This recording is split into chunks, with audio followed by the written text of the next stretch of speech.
Agora, o senhor estava falando uma coisa, quando o senhor fez a análise de públicos, né? Que o senhor está tendo mais influência, e o senhor falou que agora começou a crescer a influência do senhor em relação ao público feminino. Qual é a opinião do senhor a respeito do projeto que criminaliza a misoginia e qual é a proposta do senhor para combater a violência contra a mulher no país? De maneira clara, eu, quando rodo o Brasil, eu perguntei do Maranhão, rodei Santa Catarina, rodei Rio de Janeiro, a preocupação das mulheres, especialmente as mulheres mais humildes, especialmente as mulheres que são mães solteiras, que estão num estado de vulnerabilidade maior, é segurança, escola em tempo integral com boa alimentação para o filho dela e segurança para ela e para a filha dela andar na rua. Há um surto, aparentemente captado por estatísticas, mas também captado pelas redes sociais, de violência contra a mulher. E essas mulheres querem... Não é surto e não é só rede social, né? Nós estamos falando de dados concretos mas da Secretaria de Segurança Pública. Eu estou reafirmando isso. E do Ministério da Justiça. Só para ficar claro, eu estou reafirmando isso. Eu não estou falando que é um surto de mentira. Estamos recebendo aos montes esses vídeos, porque hoje as redes sociais permitem que esses casos se tornem públicos. E com base nisso, há uma demanda da sociedade por respostas muito duras com relação a isso. E nós precisamos dar lei e ordem, penas muito duras, e não apenas com relação à violência específica. Há agora, né, por conta das redes sociais, um conflito muito grande entre homem e mulher. Isso está se dando, as discussões elas estão muito acirradas.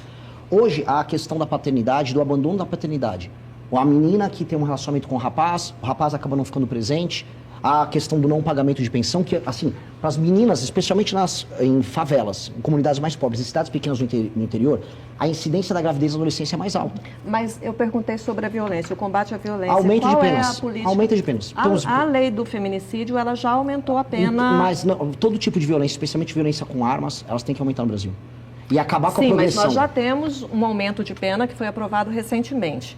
O senhor considera que apenas o aumento de pena Sim. é necessário para combater? Acima de tudo, aumento de pena. E como é que o senhor explica o fato de ter aumentado a pena e de os feminicídios continuarem crescendo no país? Os homicídios como um todo, e homicídios contra a mulher, não aumentaram. Eu estou falando de feminicídios. Eu estou falando de mortes. Nós estamos falando de... Mas feminicídio, toda morte, né, em que a mulher é morta pela condição de ser mulher, é um feminicídio, não é um homicídio de mulher. Perfeito, mas eu preciso colocar a estatística de maneira clara.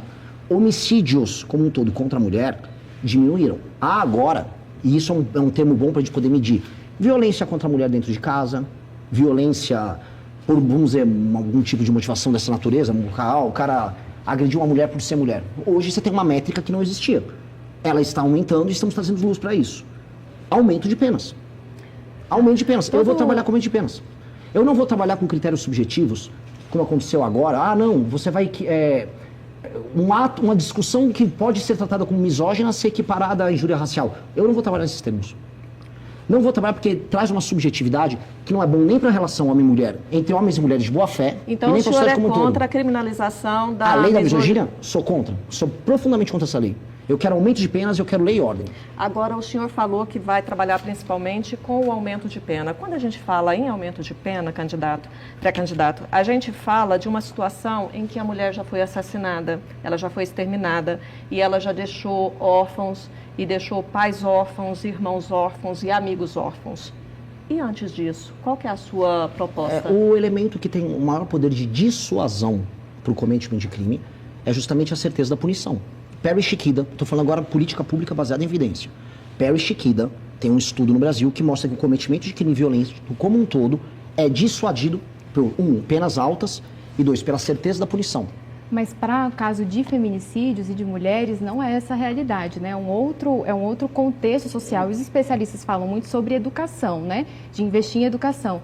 O senhor acha que isso é importante? Eu acho que a educação que conscientiza sobre o não cometimento de violência tem que sempre estar presente, em termos de critérios objetivos. Isso combinado com delegacias para a mulher que funcionem, um inquérito policial que funcione, punições muito duras, geram para o homem que venha querer cometer um tipo de violência contra a mulher, no mínimo, um medo de assim cometer esse crime. E assim a gente tem um poder de dissuasão. As penas altas, a certeza da punição geram um efeito de dissuasão. E esse efeito de dissuasão vai ser sentido pelas pessoas. Não só no feminicídio, crimes contra mulheres, crimes de toda a natureza. Porque no fundo, o ofensor, às vezes você não vai conseguir convencer ele, se ele tem um status psicopático, ele tem uma perspectiva de mundo, que não tem correção.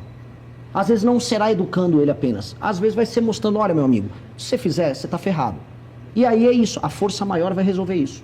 Porque esses homens, em geral, partem de um princípio de força maior, Ele que está numa relação de confiança com uma mulher, faz uso da força maior, força física maior dele, para ter uma relação abusiva. Ali, uma hora, você não vai conseguir só convencer ele. Ali você vai ter que partir para força maior. E aí você vai ver que ele não é corajoso, que a força maior, quando vem diante dele, ele vai fazer cálculo. Malandro, vagabundo dessa natureza, faz cálculo. A gente não pode esquecer desse ponto. Mas nos casos de feminicídios, o que a gente tem de depoimentos, inclusive de pessoas, de promotores e de juízas e juízes que trabalham, é de que quando o homem mata, ele não faz esse cálculo.